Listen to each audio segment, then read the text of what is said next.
Throughout the Zelda 64 cut content series, we have explored various stages of development, from the coming-of-age story of Stage 4, the adult-only era of Stage 3, the advanced alpha build of Stage 2, and the humble beginnings of Stage 1.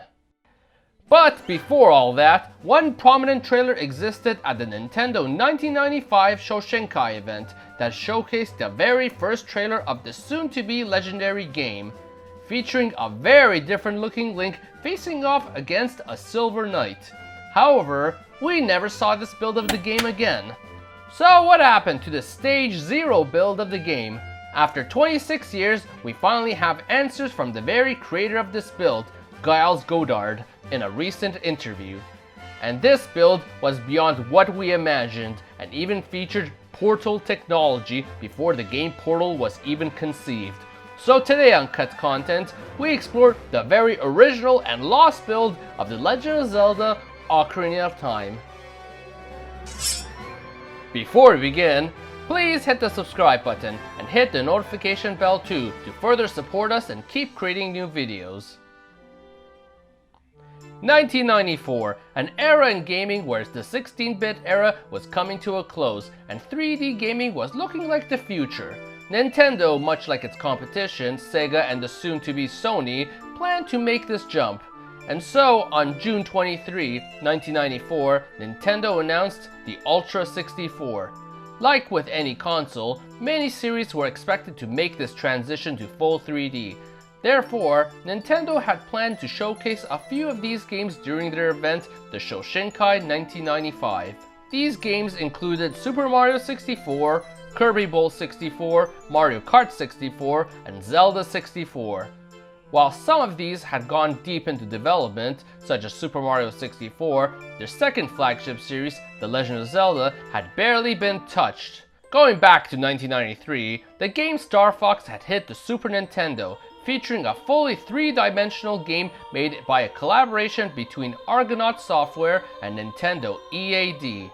Among this team, there was one special member by the name of Giles Goddard, who was a programmer. Being originally a part of Argonaut Software, he eventually moved to Kyoto and worked directly with Nintendo themselves. As such, together with another former Argonaut employee, Dylan Cuthbert, were the people at the center of such a project. For this game's development, they had frequent meetings with Shigeru Miyamoto while tolerating the legend's particular habit of smoking during the development of that game. But this was just the first step in formulating a relationship between Goddard and Miyamoto and the rest of Nintendo.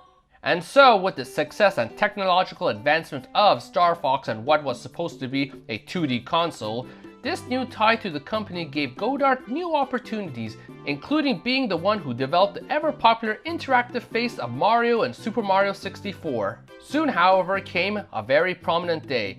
Giles Goddard was contracted to make the very first build for his first 3D Legend of Zelda game.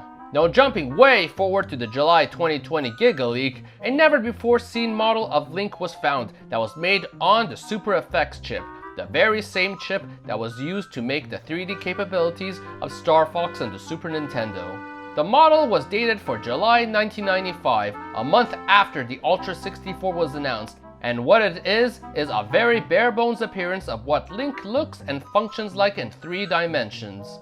While it isn't confirmed who made this model as it was from a leak, it is a real possibility due to Giles Goddard's involvement with Star Fox, the Super FX chip, and being contracted to make the first Zelda 64 build that he experimented on designing the very first ever 3D model of Link using this technology that he knew already, before receiving the development kit of the Nintendo 64. For the Shoshinkai demonstration, Goddard was instructed to build this to really show off the power of the Nintendo 64 and to make sure the audience knows the game indeed exists. And of course, come November 1995 at the Shoshinkai event, the first build by Giles Goddard was ready to be shown off. A simple demonstration showcasing a shining Silver Knight that presumably used similar Metal Mario textures, fighting a now well-constructed 3D Link that resembled Link from Zelda 1 in fact. But this demonstration showcased lighting effects, particle effects, environment mapping, a complex full 3D combat, changing camera angles, and even a more expressive Link. All of which was a brand new look to the series, and Goddard had done stunningly in showcasing the capabilities of the Nintendo 64. However, we never saw this build after. The year after, the game's engine went on a different course altogether, with the new trailers and screenshots looking nothing like that one. So what happened to this build? And what was it even? We finally have some answers. A YouTuber known as MinnMax had an exclusive interview with Giles Goddard 26 years later. In a summarized form, the build was actually developed much further than what was already shown at the Shoshinkai 1995 event. In fact, a whole exterior of Hyrule Castle was developed, and a number of experimentation was done utilizing the power of the Nintendo 64. Most prominently, Link had the ability to use these magic crystals that would open up a portal within the map to walk to another area of the same map. In this case, Link would find these crystals that, when spun, would show different parts of the map. When selected, a portal would open for Link to seamlessly walk through to that selected area. This was all a good 12 years before the game Portal came out, doing the exact same concept. Potentially, this could have been used for Link to elevate from a lower floor to a higher floor, or even used to do a variety of intricate puzzles. In many ways, much like Portal, which had plenty of puzzles that involved using portals to solve. To that point, Goddard even stated, "Yeah, when I saw Portal, I thought, oh, actually, I had that running on the N64. I should have released it then." In fact, this wasn't the only thing he had running here. Lighting mapping techniques also were realized to the point where in one room of Hyrule Castle, he had Link with a light gun, shooting at walls to have them light up, despite it taking a hidden performance. As well, Link being able to see reflections of himself in the water, which wasn't a common thing in N64 games at the time. So then the question begs, if such an advanced engine was being made with a unique concept like this, and even a full interior of Hyrule Castle, something that the final game never saw, why didn't this build survive? And it's simply that Nintendo wished to keep this as just a tech build in the end, rather than continue from it and make a full Zelda 64 experience. In fact, Goddard states that Nintendo never even saw that Portal feature of his, as the actual Zelda team was already in deep development with their own separate engine of the game. As he states, it's very hard to sort of introduce new tech later on in the game. It's quite easy at the start, but not later on. And so being too late to enter this idea into development, it stayed abandoned.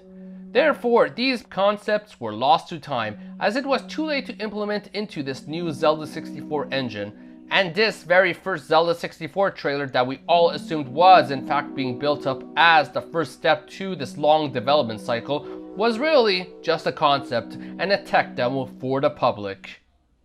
While this build is lost to time and only exists at this point on Giles Goddard's hard drive, it's still truly set in stone what Zelda 64 could be, and realistically may have had a great influence on what the main team decided to base their build off of. While amazing features such as the portal crystals never made it in, many amazing features still did come about as development continued, such as these fancy new camera angles, shining knights, and three-dimensional combat.